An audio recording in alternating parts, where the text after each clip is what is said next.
Hello friends. आज के video में जानेंगे कि अगर आप एज ए न्यू ट्रेडर हैं और एक फंडेड फंड लेना चाहते हैं फंडिंग पिप्स का, तो आपको कौन सा प्लान यूज करना चाहिए। तो चलिए हम शुरू करते हैं। तो सबसे पहले मैं फंडिंग पिप्स की साइट ओपन कर लेता हूँ और यहाँ पे जैसे नीचे आएंगे तो आपके सामने यहाँ पे तीन प्लान बेसिकली नजर आएंगे, एक टू स्टेप, एक वन स्टेप और जीरो स्टेप। जीरो स्टेप हो गया आपको इंस्टेंट फंडिंग के लिए। जैसे ही आप बाय करेंगे तो आप डायरेक्ट ट्रेड कर सकते हैं। और वन स्टेप टू स्टेप इन दोनों के बारे में जानते ही इन्हें आपको लेना चाहिए, कौन सा इन दोनों में क्या डिफरेंस है बेसिकली। तो सबसे पहले मैं टू स्टेप की बात करूं। टू स्टेप पे अगर आप देखेंगे तो यहाँ पे आपको दो चैलेंज पास करने पड़ेंगे, एक स्टूडेंट दूसरा प्रैक्टिशनर। स्टूडेंट फेज में आपको 8% का टारगेट बना के देना है और उसके बाद आपको 5% का दूसरे फेज में। जैसे ही आप पहला फेज पार करेंगे 8% का अगर आपने प्रॉफिट बना लिया तो उसके बाद आपको नेक्स्ट प्रैक्टिशनर का अकाउंट मिलेगा, उसमें आपको 5% का प्रॉफिट बनाना है। उसके बाद आपको जाके लास्ट में मास्टर अकाउंट या स्टैंड फंड का अकाउंट मिलेगा। लेकिन बेसिकली इसमें अगर देखें मैक्सिमम लॉस तो आप 10% का मैक्सिमम लॉस है। और इसमें भी आपको प्रैक्टिशनर सेकंड फेज जो आएगा इसमें भी आपको 10% बना के देना है। और मास्टर फेज में ऑलरेडी 10% तो है ही। डेली अगर ड्रॉडाउन की हम बात करें तो इसमें 5%, इसमें भी 5% है। लेकिन इसमें आपको मिनिमम 3 डे ट्रेडिंग करना ही है।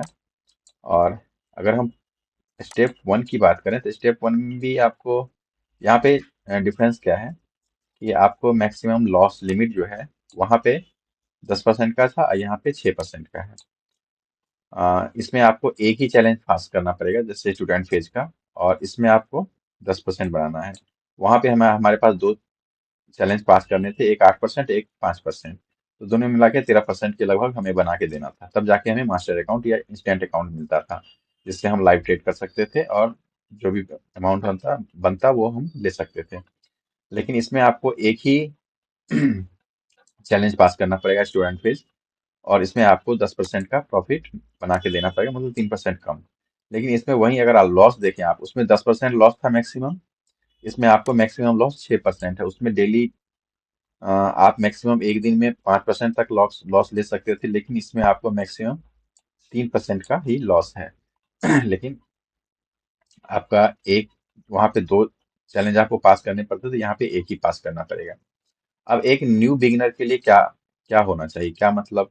और एक इसका और मैं दिखाता हूँ, इसके बारे में थोड़ा ओवरव्यू देता हूँ। जीरो अकाउंट, जीरो अकाउंट में क्या है कि आप जैसे इसको बाय करते हैं तो आप मतलब बेसिकली जो भी प्रॉफिट आप बनाएंगे तो वो आपका उसमें आपको मतलब पैसा आपको एक रिवार्ड मिलना स्टार्ट हो जाएगा।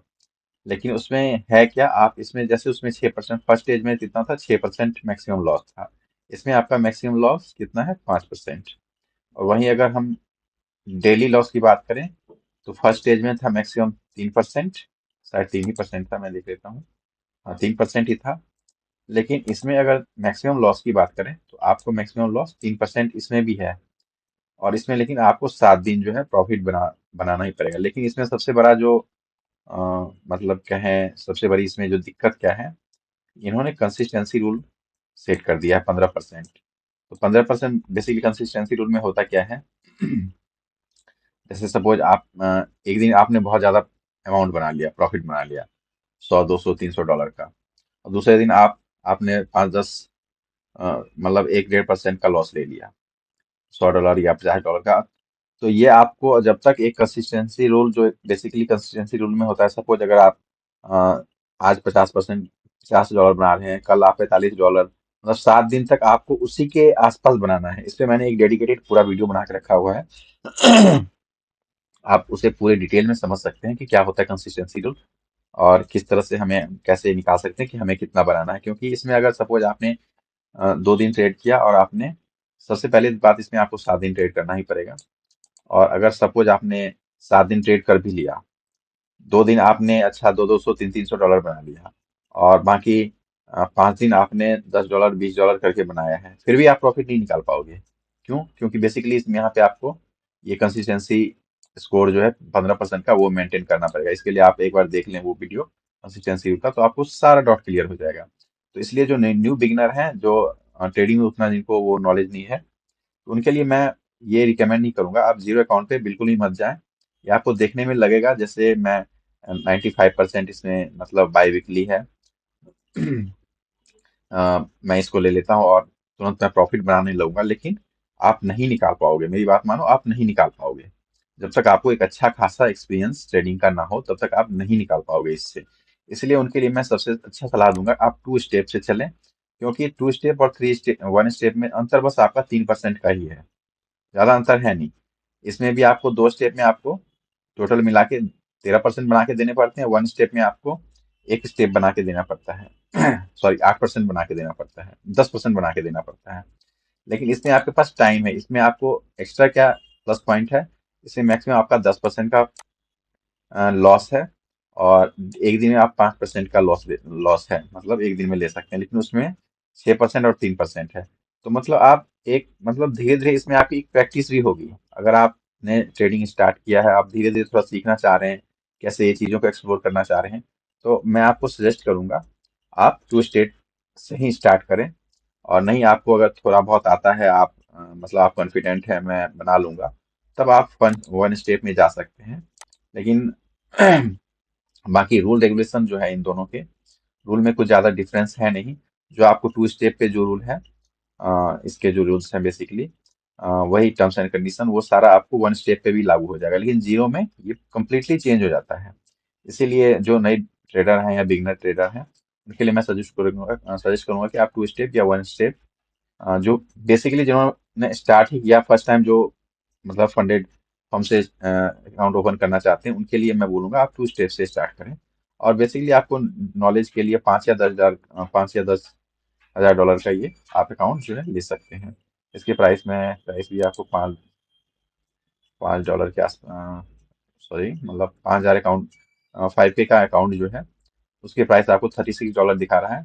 तो आप कूपन कोड यूज करेंगे फर्स्ट टाइम हेलो, तो आपको इसमें डिस्काउंट मिल जाएगा लगभग 20% के आसपास का। तो इसमें अकाउंट अगर ओपन करवाना है, तो नीचे आप लिंक आपको मिल जाएगा, उस पर जाके क्लिक करके आप जो है ओपन अकाउंट ओपन करवा सकते हैं।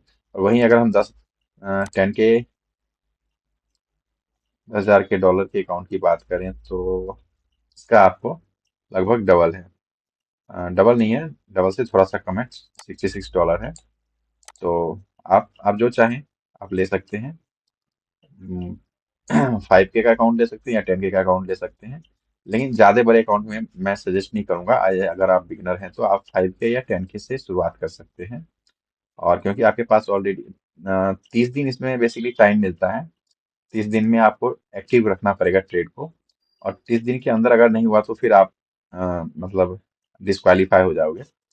लेकिन अगर आप सही से ट्रेड करते हैं, थोड़ा बहुत कम रिस्क लेके, मतलब एक 0.5% का सपोज आप लेके रिस्क चलते हैं, तो आप मतलब थोड़ा बहुत करके आपको सीखने के लिए बहुत, भले ही आप पास पास ना हो पाओ, लेकिन आपको सीखने के लिए बहुत कुछ मिलेगा। और क्योंकि आपके पास यहाँ पे मैक्सिमम जो लॉस लिमिट है 10 10% का है, तो आप धीरे धीरे करके अगर रूल्स को वगैरह को फॉलो करके अगर बनाओगे, तो थोड़ा बहुत आपको मतलब आप बना भी सकते हो। तो ऐसा कुछ है नहीं, मतलब ना ज्यादा। लेकिन जिसको प्रैक्टिस करना है, उसके लिए मैं सजेस्ट करूंगा कि आप 5K या 10K अकाउंट आप स्टार्टिंग में यूज कर सकते हो। तो ऑलरेडी इसके लिए रूल्स के लिए तो मैंने ऑलरेडी बना रखा है इसका वीडियो, तो आप वो जाके देख सकते हैं। तो इस वीडियो में इतना ही, मिलेंगे नेक्स्ट वीडियो में। Thank you.